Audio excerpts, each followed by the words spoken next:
नमस्कार, news are के खास कार्यक्रम में आपका स्वागत है। मैं हूं आपके साथ राजकुमारी ठाकुर। मध्य प्रदेश में विधानसभा चुनाव का काउंटडाउन शुरू हो गया है और उसके साथ ही बीजेपी और कांग्रेस अनुसूचित जाति वर्ग के वोटरों को साधने में जुट गई है। प्रदेश की सत्ता में बैठी बीजेपी ने रविदास जयंती पर विकास यात्रा के बहाने अपना चुनावी अभियान शुरू कर दिया, तो वहीं कांग्रेस ने भी संत रविदास की जयंती पर ग्वालियर में बड़ा कार्यक्रम किया। अब बीजेपी एक बार फिर 8 फरवरी को संत रविदास महाकुंभ करने जा रही है, जिसमें साधु संतों के समागम के साथ ही सांस्कृतिक कार्यक्रम आयोजित किए जाएंगे। वहीं कार्यक्रमों की बात की जाए तो मुख्यमंत्री शिवराज सिंह चौहान के साथ बीजेपी प्रदेश अध्यक्ष विष्णुदत्त शर्मा सहित पार्टी के वरिष्ठ नेता भी इसमें शामिल होंगे। दरअसल मध्य प्रदेश की शिवराज सिंह चौहान की सरकार आदिवासियों को अपने पाले में रखने के लिए खूब मशक्कत कर रही है और मध्य प्रदेश में 230 सीटों में से 35 सीटें अनुसूचित जाति वर्ग के लिए आरक्षित हैं, जिसके चलते 2003 और 2013 तक अनुसूचित जनजाति वर्ग का साथ मिलने पर बीजेपी सत्ता में काबिज रही। लेकिन अब 2018 की ही बात ले लीजिए, जब इस वर्ग के छिटकने से ही बीजेपी के हाथ से सत्ता चली गई और इस वर्ष कांग्रेस ने 18 और बीजेपी ने 17 सीटें जीती थी, जबकि 2013 की बात की जाए तो बीजेपी के पास 28 सीटें थीं। बीजेपी आदिवासी वर्ग के बाद अब अनुसूचित जाति वर्ग को अपने साथ लाने के लिए कार्यक्रम बना रही है। सरकारी योजनाओं में उनको मिल रहे लाभ का प्रचार प्रसार किया जा रहा है। विधानसभा चुनाव का काउंटडाउन शुरू। सागर में संत रविदास महाकुंभ। सागर में चौथी बार संत रविदास महाकुंभ। अनुसूचित जाति के मतदाताओं पर बीजेपी की नजर। अजय बस्तियों में जनसंपर्क के साथ करेंगे बैठक। 8 फरवरी को होगा चौथी बार संत रविदास महाकुंभ। संत रविदास के बहाने अजय वोटरों पर फोकस। मध्य प्रदेश में अजय वर्ग के लिए है 35 सीटें आरक्षित। 2018 में ये वर्ग बीजेपी से हो गया था। 2018 में चली गई थी बीजेपी की सत्ता। अजय वर्ग ने दिया था हाथ का साथ। 2013 में बीजेपी ने जीती थी 28 सीटें। 2018 में अजय वर्ग को मिली थी 17 सीटें। 18 सीटों पर कांग्रेस ने किया था कब्जा। देखिए, एक तो मुझे लगता है कि कांग्रेस खिसियानी बिल्ली की तरह खंबा नोचती है, क्योंकि जो काम वो नहीं कर पाए वो जब भारतीय जनता पार्टी की सरकार और नेता करते दिखते हैं तो उनको मन में पीड़ा होती है। और संत रविदास जी जैसे महापुरुषों को, उनके विचारों को समाज में आगे लाना, प्रचारित करना, प्रसारित करना और उस वर्ग के लिए जिसके लिए वो सदैव चिंतनशील रहे, उस वर्ग के लिए नई नई योजना लाके उनका सर्वांगीण विकास करना, मुझे लगता है यही सरकार का एक असल काम है जो शिवराज सरकार के नेतृत्व में जोर शोर से हो रहा है। देखिए, भारतीय जनता पार्टी अभी अवसाद के दौर से गुजर रही है। ना नीति है, ना नियत है, ना सत्ता संभल रही है, ना संगठन चला पा रहे हैं। पूरी तरीके से छिन्न भिन्न हो चुकी है। उसे रविदास जयंती कब मनाना है ये भी नहीं पता है। आप देखिए, रविदास जयंती निकल चुकी है और वो अब उसकी तैयारी कर रही है। इवेंट करने वाली सरकार है, सिर्फ इवेंट करना चाहती है, इससे ज्यादा कुछ भी नहीं करना चाहती है। जनता को भ्रमित कर रही है, इसके पास कुछ नहीं बचा है। अपने अंतिम दौर में जनता के टैक्स के पैसों का बर्बादी। तो बयानबाजी का दौर तो यूं ही जारी रहेगा, लेकिन जरूरी ये हो जाता है कि किन मुद्दों को लेकर यहाँ पर विचार विमर्श किया जा रहा है और किस तरह से इसका असर चुनाव पर पड़ता नजर आएगा। तो इस पर चर्चा के लिए हमारे साथ मेहमान भी जुड़ गए हैं। प्रशांत कुमार गुरुदेव, कांग्रेस प्रवक्ता सचिन सक्सेना, सह मीडिया प्रभारी बीजेपी से, और विनोद मिश्रा, वरिष्ठ पत्रकार। तीनों मेहमानों का बहुत बहुत स्वागत है हमारे कार्यक्रम में। शुरुआत सक्सेना जी आपसे करना चाहूंगी। महाकुंभ करने के लिए जा रही है बीजेपी, अच्छी बात है, लेकिन यहाँ पर एक तो कांग्रेस का ये कहना है कि रविदास जयंती निकल गई है, दूसरी तरफ सर ये सवाल कि आखिरकार इसका मुख्य उद्देश्य क्या है?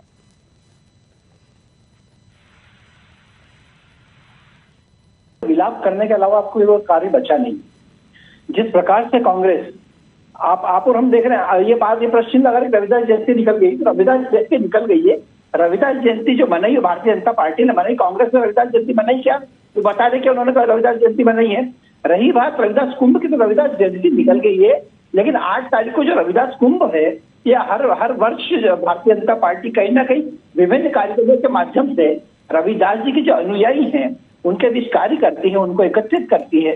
अभी भी उद्देश्य यही है कि एक समरसता का भाव जो समाज में व्यापक रूप से फैल सके, एक समानता का भाव फैल सके, एक समदृष्टि उत्पन्न हो सके, जो लोगों के बीच में कहीं ना कहीं एक भाव है कि नहीं ये फलानी जात, वो चीज समाप्त हो और उस दिशा में सब हर व्यक्ति जो वंचित है, शोषित है, पीड़ित है, वो मुख्य धारा में जुड़ सके। जो जो विभिन्न वर्ग हैं, अजा वर्ग हैं, उनकी जो प्रतिभाएं हैं उनका सम्मान वहां पे किया जाएगा। उनके जो उद्यमी हैं, उनके जो उत्पाद हैं, उनका प्रदर्शन वहां पे किया जाएगा।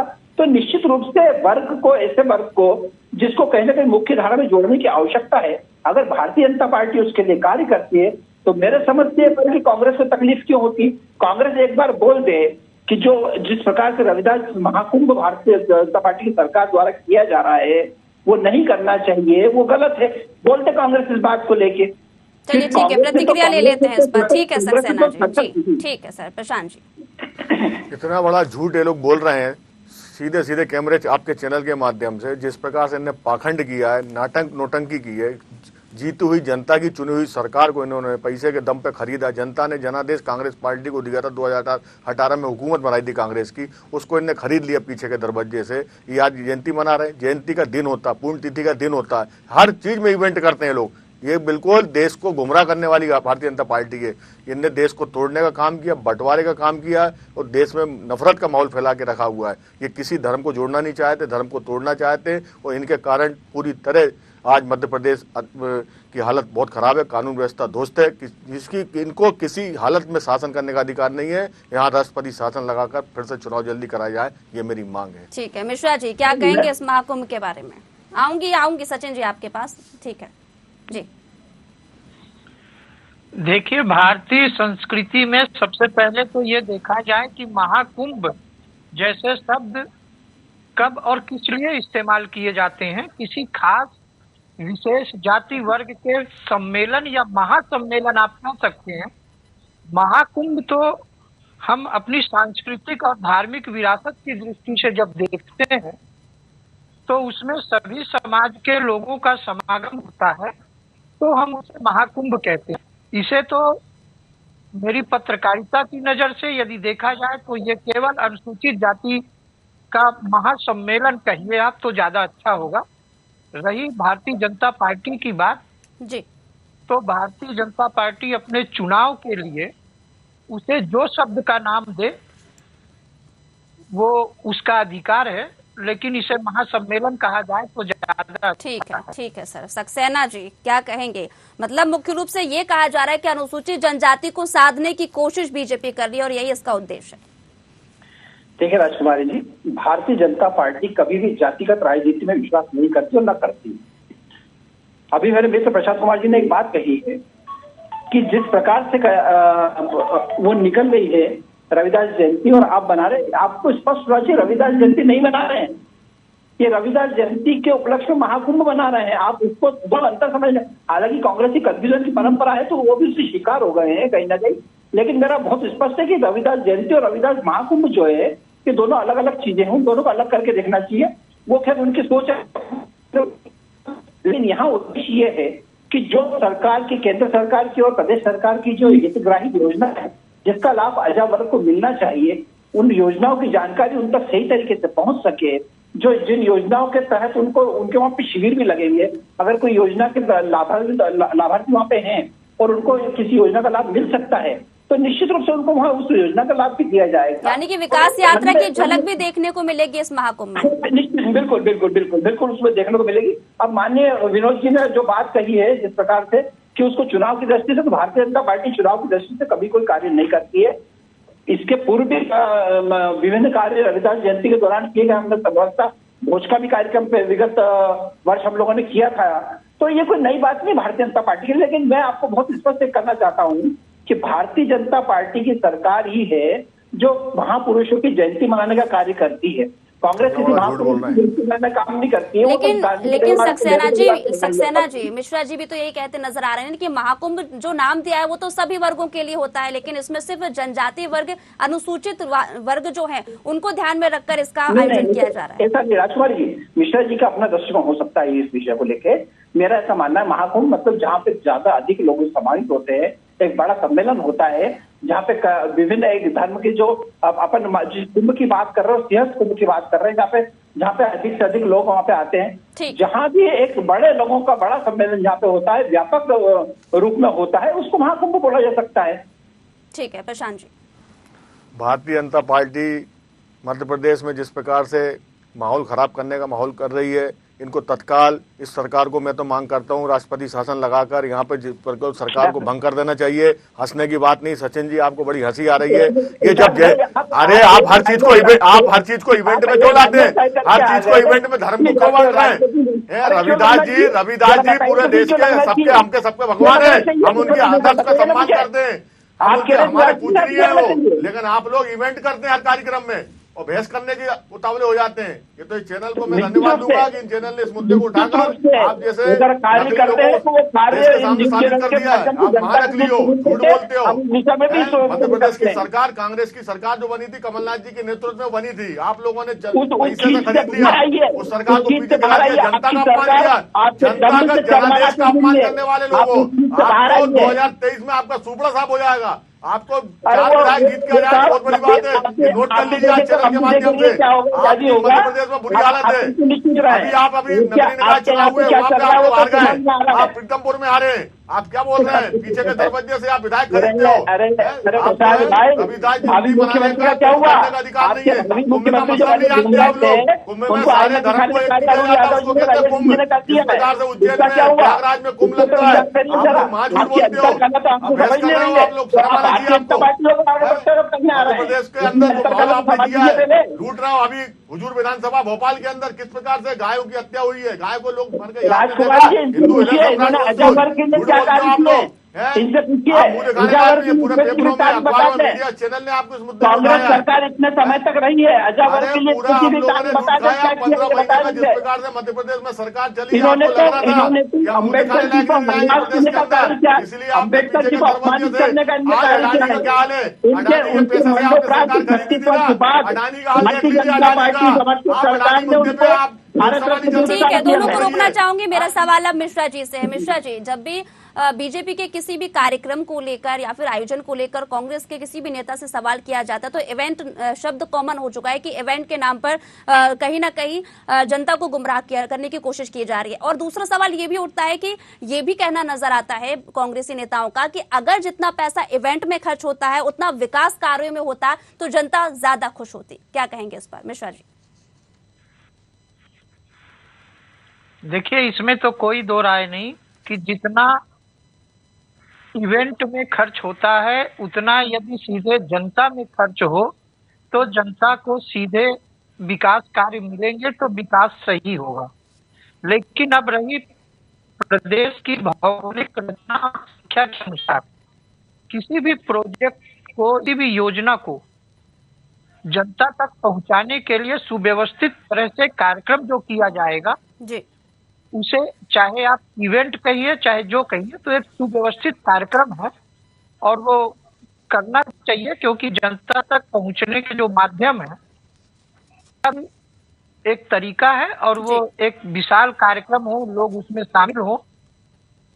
तो अब वो इवेंट अंग्रेजी शब्द मानिए या कार्यक्रम मानिए, व्यवस्थित कार्यक्रम होना चाहिए, इसमें कोई दो राय नहीं। ठीक है, सक्सेना जी क्या कहेंगे? निश्चित रूप से विनोद मिश्रा जी ने बहुत स्पष्ट कर दिया है। जो कार्यक्रम देख, कांग्रेस को तो क्या है, कुछ 2-4 डायलॉग रटे हुए हैं राजकुमारी जी, वो उसका प्रयोग बार बार करते रहते हैं, लेकिन विनोद मिश्रा जी ने बहुत स्पष्ट कर दिया है कि एक सुव्यवस्थित कार्यक्रम जिसके माध्यम से जनता तक पहुंचा जा सकता है, वर्ग को लाभ देना है, घटना के बारे में कुछ 2 शब्द बोलेंगे आप? लाभ दिया जा सके, उसलिए जो अडानी के मुद्दे पे कुछ बोलना चाहेंगे आप? जिस विषय में बातचीत हो उस पर कल में किसके विषय? आपने अडानी के माध्यम से सरकार ली है, अडानी के पैसे से सरकार खरीदी आपने, अडानी के पैसे से सरकार खरीदी है, नहीं तो आज आप हुकूमत नहीं कर रहे होते। आज कांग्रेस की हुकूमत होती मध्य प्रदेश के अंदर। आपने अडानी के पैसे से सरकार खरीदी है, आपने अडानी के पैसे से। आज अडानी का क्या अर्थ है? आज मोदी जी मुंह छुपाए घूम रहे हैं, आज मोदी जी मुंह छुपाए घूम रहे हैं। आज 4 मित्रों की सरकार का क्या हुआ? आज मित्रों को बचाने के चक्कर में पूरे विश्व में देश की बदनामी हो गई है, विश्व की बदनामी हो गई, हिंदुस्तान की, भारत की बदनामी करने वाले हो आप लोग बहस करते हो, आप लोग पीछे के दरवाजे से सरकारें खरीदते हो। अडानी के पैसे सरकार खरीदने के बाद लोकसभा बंद पड़ी है, आप लोकसभा क्यों नहीं कर? संसदीय समिति जांच कराने में क्यों आपकी हुकूमत तैयार नहीं हो रही है? आपने मध्य प्रदेश को लूटा है, डाका डाला है आपने, ढाका जैसे शब्द आपके लिए उपयोग करूंगा मैं। आपने मध्य प्रदेश का माहौल खराब करने के लिए हजूर विधानसभा क्षेत्र के अंदर जो गाय का घटनाक्रम घटा है, तो गायों की हत्या हुई है, उस पर आपने जांच कराने की जांच क्यों नहीं करवाई? आपने विधायक को तत्काल सीबीआई जांच कराने का आदेश क्यों नहीं दिया? विधायक को अंदर होना चाहिए था। मध्य प्रदेश की सरकार को आपने लूटा है पीछे के दरवाजे अडानी के पैसे से। आप जवाब दो, अडानी से क्या रिश्तेदारी है आप लोगों की? अडानी से क्या रिश्तेदारी है? अडानी को सब कुछ बेच दिया आपने। आज पूरे विश्व में बदनामी करवाई है आपने भारत की। आपकी सरकार में तो अडानी साइकिल में घूम रहे थे। अडानी को बढ़ाने वाले आप लोग हो। देश में पूरे एयरपोर्ट आपने बेच दिए, सारी रेलवे बेच दी, देश को खा गए आप लोग। मैं निकालू अरे क्या निकालोगे? आपको देश को खा गए। आज अडानी मामले में लोकसभा क्यों नहीं चल रही है? अडानी के मामले में लोकसभा क्यों नहीं चल रही है? जवाब दीजिए आप। लोकसभा क्यों नहीं चल रही है? संसदीय समिति से उसकी जांच क्यों नहीं करवा रहे हो? अडानी को तत्काल उसका पासपोर्ट क्यों नहीं जब्त कर रहे हो? उसका पासपोर्ट जब्त करिए तत्काल, वो कभी बच सकता है। देश का पैसा है, LIC का पैसा है, SBI में आप जनता गरीबों का पैसा लगा हुआ है। गरीबों का पैसा लूटा आपने, गरीबों का पैसा है। 2023 में सुपड़ा साहब हो जाएगा। 4 विधायक जीत। मेरा सवाल है प्रशांत जी आपसे ही है कि जिस तरह से यहाँ पर कहा जा रहा है कि अनुसूचित 5 योजनाएं 4 विधायक जीत के नहीं आएंगे। आप वाली योजनाओं का बखान मत कीजिए, सब नकली योजनाएं आपकी। अडानी पे कृपा बरसाने वाले लोग हो। आपने देश को लूटा है, देश के साथ देश को लूटने वाले हो। देश के सारी सरकारी एजेंसी आपने अडानी को गिफ्ट कर दी आपने। अनुसूचित जाति वर्ग के लिए यहाँ पर जो बीजेपी सरकार ने किया है उससे असंतुष्ट आ रहे हैं प्रशांत जी। ठीक है, इस पर प्रशांत जी आपकी प्रतिक्रिया। सचिन जी आपसे रिक्वेस्ट है। ठीक है जी प्रशांत जी। अनुसूचित जाति के लिए मध्य प्रदेश की भाजपा सरकार, एक तो पहले वो सरकार क्या है, वो तो लूट की सरकार है, अडानी की सरकार है। इसने कुछ भी नहीं किया है, सिर्फ ये दूसरे के पैसे अडानी के पैसों से कर रहे हैं। और जयंती सिर्फ एक दिन बनती है, पुण्यतिथि एक दिन बनती है। ये जबरदस्ती धर्म को गुमराह करने का काम कर रहे हैं। रविदास जी सबके पूजनीय, हमारे पूजनीय भगवान रविदास जी हैं, उनके लिए हम लोग पूजनीय हैं। हमारे धर्म, हमारे उनने ग्रंथ लिखे हैं, लेकिन ये लोग इवेंट करते हैं, ये देश का पैसा बर्बाद करते हैं। उनकी सेवा करिए, उनकी योजना, उनको पैसा दीजिए उनके लिए। लेकिन ये पैसा, ये होल्डिंग फ्लेक्स लगा के आप पैसा बर्बाद कर रहे हैं। ये इवेंट में, ये विज्ञापन में हजारों लाखों रुपए, करोड़ों रुपए आप बर्बाद कर रहे हैं। आप विज्ञापन में करोड़ों रुपए बर्बाद कर रहे हैं, नाम भगवान का ले रहे हैं। आप विज्ञापन में करोड़ों रुपए बर्बाद कर रहे हैं। विज्ञापनों में बड़े बड़े टेंट लग रहे हैं, बड़े बड़े टेंट लग रहे हैं, टेंट लग रहे हैं। आप जनता उनके लिए कुछ काम कर रहे हैं? आप अनुसूचित जाति के लिए क्या काम कर रहे हैं? जवाब दीजिए। आप ये बताइए, आप अनुसूचित जाति का क्या कर रहे हैं? बड़े बड़े टेंट लगा के बड़े उद्योगपति को फायदा पहुंचाने का काम कर रहे हैं आप लोग, और कुछ नहीं कर रहे हैं। अम्बेडकर जी को मीडिया कराने का भला कर रहे हैं। मीडिया वालों को, अडानी के चैनलों को आप पैसा देना चाह रहे हैं। आप बहाना ढूंढ रहे हैं, इवेंट कर रहे हैं। आपकी कोई योजना नहीं है। आपने गुमराह कर दिया मध्य प्रदेश को। आपने पीछे की दरबंदी से अडवाणी की सरकार खरीदी है। आपको सरकार चलाने का अधिकार नहीं है, आपको चैनल पे बैठने का अधिकार नहीं है। आप लोग झूठ बोलते हो, आप देश को लूट रहे हो। आपने पूरे देश की एजेंसियों को बेच दिया, आपने सारे एयरपोर्ट बेच के खाए। हिंदुस्तान के एयरपोर्ट को हमारे पूर्व नेताओं ने बनाया था, पंडित जवाहरलाल नेहरू, इंदिरा गांधी, राजीव गांधी। आप लोग सब चीजों को बर्बाद कर दिया है। आप सिर्फ बैठ के चैनल के मामले बताइए, घटना घटी, कितनी बार पूरे मीडिया में छपा। आप लोग जवाब नहीं दे रहे हो, अडानी के मामले में जवाब नहीं दे रहा हूँ। आप ये बताइए, देश में जिस प्रकार अडानी ने LIC का, SBI का पैसा खाया, उस पर यार क्या बोलना चाह रहे हैं आप? उस पर बोलिए, आप उस पर बात बोलिए। अडानी के पैसे सरकार चला रहे हैं आप लोग।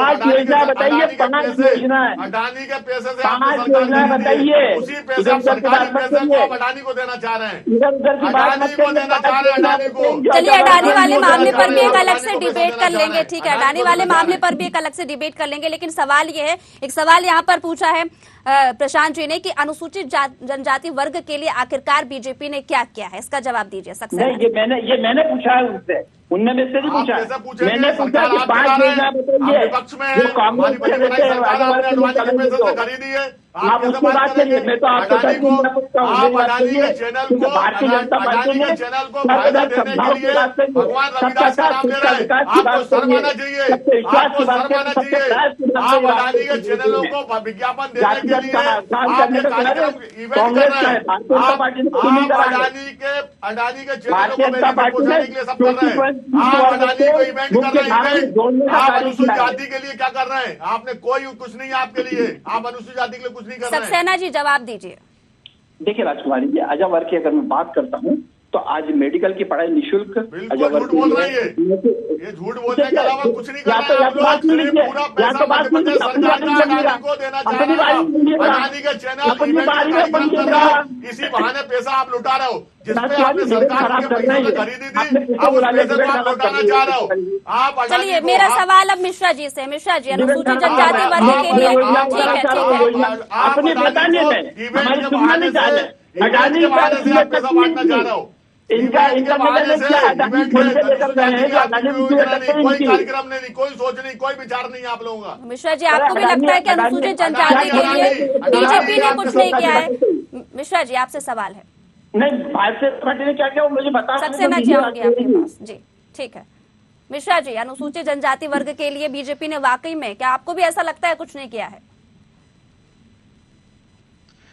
नहीं, देखिए, ऐसा तो मुझे नहीं लगता कि अनुसूचित जाति वर्ग के लिए कुछ नहीं किया है। जो सरकार ने जो आरक्षण, जो परीक्षा पूर्व प्रशिक्षण और कई ऐसी योजनाएं बनाई हैं जिससे अनुसूचित जाति वर्ग को उसका लाभ मिल रहा है।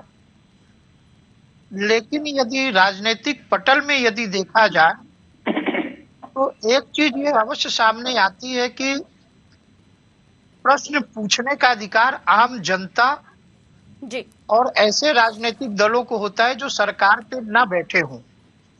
जो दल सरकार में बैठे हैं उन्हें चाहे प्रश्न कैसा भी जवाबदेही से जवाब देना चाहिए। लेकिन आप भी देख रही होंगी कि 15, 16 साल, 18 सालों से भारतीय जनता पार्टी सरकार पे है, लेकिन प्रश्न उल्टा ही कांग्रेस पे करती है।